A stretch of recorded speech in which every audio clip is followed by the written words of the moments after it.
I'm not even talking into the mic since I'm not picking anything up. One of the first things is, within the practice of, pediatric dentistry and within the industry, what do you think needs to be paid more attention to? Like, what should we be focused on? What to move the industry forward and create the best pediatric dental industry we can? Well, I'll answer it twice because the first one's like a selfish one. I think in my stages in my career, so I'm 10 years in. This isn't new to me, but I own my own practice group. That sustainable independence is really important. Something that I can run this in a life-work balance sort of way with my family, but then also make sure I'm making decisions that make a difference in my patients' lives. I'm not just sitting there just kind of churning out, fillings and crowns. It's stuff that actually matters, whether that's an airway lean or an ortho lean or just like an overall health lean. I think that's really important. I think for pediatric dentists in general, I would tell you that the graduating pediatric dental resident is probably not as equipped as it was 10, 15, 20 years ago to enter into a comprehensive pediatric dental office. So I think supplementing and providing high quality CE in all different media formats is going to be really helpful. There's a massive abundance of pediatric dental resident grads, and few of them could step into the practices that I own right away and be successful without like a big lift from us, which is fine. I mean, I think like that's kind of the part of owning practices that pediatric dentists step into is like creating a spot that they can be successful for. But I feel like because there's so many pediatric dental residency programs that are various levels of expertise and various levels of exposure, it's kind of like, how do we bridge the gap and get these guys ready to go? One of the things that you mentioned, and it's interesting, I was talking to another pediatric dentist just a few minutes ago, and he was talking about the balance between, hey, I think I can really grow if I wanted to, and I could add more locations and really grow my practice, but also, do I want to maintain where I'm at and have more of a work-life balance? And I think that's something you just mentioned. But you have grown. You've added locations and. Yeah, so we've grown. I've had some really great partners. I've had some partners that have great vision. I have some partners that are really hard workers. I think the appeal to grow is always there. The strategies to scale maybe aren't as always clear.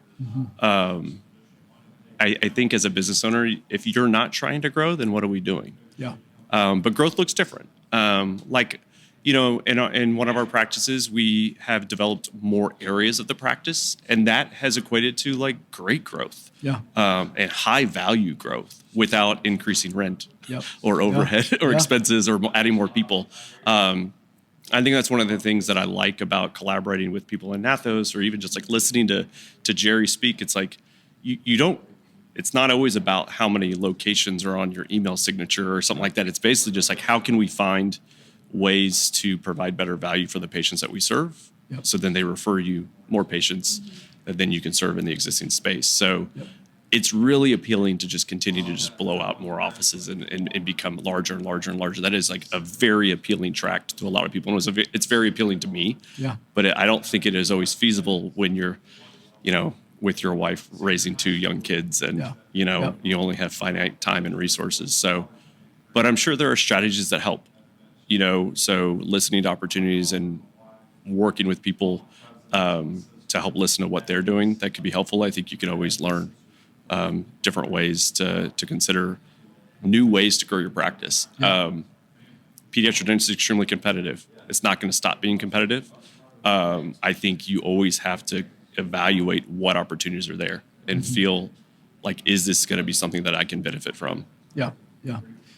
What have you done within your practice in finding those opportunities or finding those different paths for growth that fit for you and make sense for you? What have you analyzed or looked at, or do you do any kind of market study within your area to tell you like, hey, this is an area that is underserved that we could probably come in and add some value? I think the great thing is that I listen to the moms in our practice. Those ladies know exactly what is going on. So outside of like, hey, little Johnny's got no cavities, doing great. We're going to monitor how these teeth are coming in, coming out. What else is going on with Johnny? Like, what else? Like, oh, well, he snores and he grinds a lot. Okay, well then let's talk about that. I'm glad he doesn't have any cavities. That's fantastic. His sealants are doing their job, whatever. But like, why is he snoring? Have you talked to the pediatrician? I live 30 miles from the Gulf Coast. Allergies in Houston are horrible. Our air quality is miserable. Like, what are we doing? What are we talking about? As far as airways, what are we doing to talking about managing these kids' sleep hygiene? Those are parts of your practice that take an additional conversation. Mm-hmm.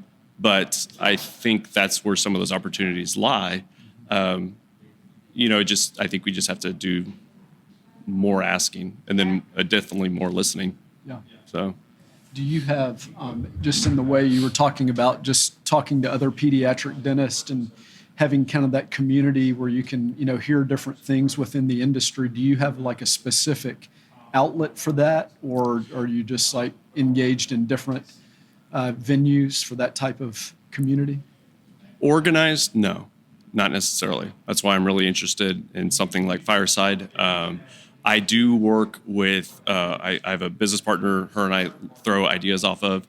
We bought a generational practice, so we had a mentor that we bought the practice and transitioned, did a long transition. So we have a lot of institutional knowledge to kind of pull from. But no, outside of just like the text message group chain to say, hey, who do you guys use for this? Yeah. But it's nothing formal, and the content is always, hey, I need this and I need this now. Yep. Sort of thing. My insurance rates just went this, or Exxon is now changing to this insurance company, and they're going to change the way they assign their benefits. Like those things are like, well, what are we going to do? Being able to kind of see stuff before it comes down the track is probably helpful. Yeah. That out there's probably somebody who's walked that experience. 100%. Yeah. It's just, finding that person can be a challenge beyond, the network that you've got kind of locally. So that is one of the things we're excited about, is that, by and large, if you're experiencing it, somebody else has probably experienced it and can give you guidance, or can say, hey, we were there too. Yeah. Just knowing that, you're not alone. Yeah. Because sometimes, even though I practice in a group practice, we all have different roles. We have different, as partners, I have my responsibilities, she has her responsibilities.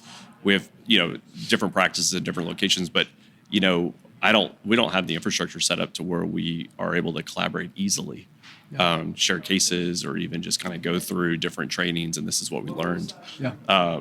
Even right now, we're trying to systemize how we do all of our ordering to make sure we are actually ordering not only the doctor's choice, but the doctor's choice with the best cost for the business. Mm-hmm. That those two objectives both have to be met. Mm-hmm. So stuff like that, how are other offices doing it? What things could we use to make that decision when we procure these supplies daily? Yeah. Yeah. Every single day, how could we do that? So. Well, these are good. We enjoy hearing these challenges, because these are some of the things that we're hoping Fireside can help address for our members. Yeah, hope so. So it's validating for us. Then a little fun question that we always ask our folks that sit down with us: what's your best concert, your favorite concert you've ever been to? Incubus. And why? If you've ever seen Incubus in live, they're actually they just stand there.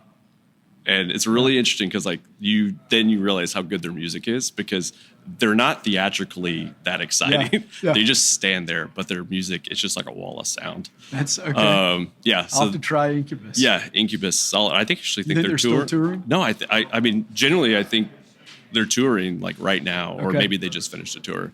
Now I'll give a shout out to my wife. My wife, for her 40th birthday, I did send her to London, and I saw the videos of the Taylor Swift concert. That looked to be the most amazing concert at Wembley. But yeah. So that looked to be amazing. But the one that I've been to would be Incubus. Yeah. Okay. Yeah. That's a different answer. What do you enjoy most, other than live music, outside of your practice? So I'm going to show my age as I'm getting older. We have a little country house 90 miles outside of Houston. It's in a little town called Round Top, Texas. Gotten really into gardening, and the idea that you can produce stuff that from the ground is really, really cool. Yeah. I'm basically turning into my dad because that's what he does. But it's really cool. I mean, and I think the great thing about it is like in pediatrics, you're in controlled chaos. Like to steal the term from like, Rita Camerata, my old business partner, like it is controlled chaos. But like when I can get out of that chaos, there's clarity. Yeah. And I think that's kind of like what being out in the country and kind of like having my girls and my dogs and all that stuff outside. And it's free to do that.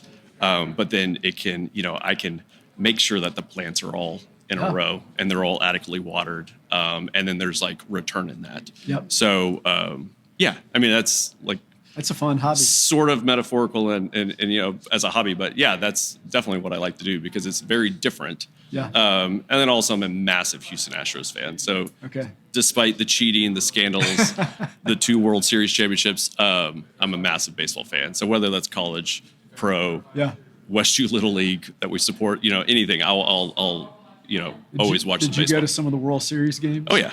I was at Game 6 whenever Jordan hit the home run right over center field. It was awesome. So yeah, it was great. Very cool. Good memories. So yeah. Well, we appreciate you sitting down with us course. today, Yeah, and it's my pleasure. look forward to staying in touch with you.